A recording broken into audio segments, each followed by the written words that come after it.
We back in the kitchen and we cooking some baked chicken thighs. Start out with them clean chicken thighs. Hit it with some olive oil. And also make sure you got that oven preheating at 400 degrees. Got some sea salt. Get that sea salt in there. Along with some black pepper. Pretty much you can just come up with your own little combination of seasonings.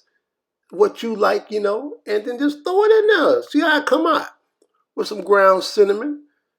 To me, I think that ground cinnamon, it brings out that flavor that, to me, when I mix it all together with all the other ingredients, it tastes like barbecue flavoring.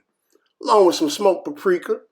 Like I said, you can, mix any type of seasoning you like. Salt and pepper if you want to. Got that garlic powder.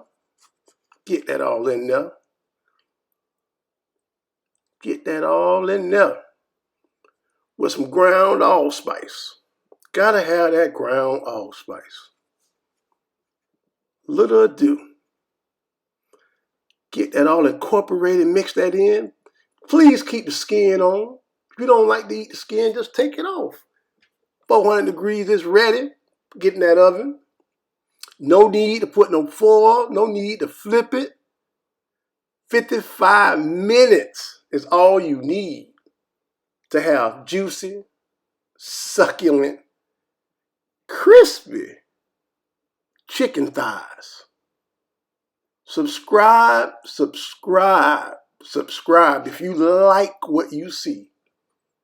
Because we got chicken thighs, along with a little broccoli, some macaroni and cheese. Nice little dinner. Baked chicken thighs. Can't go wrong with chicken.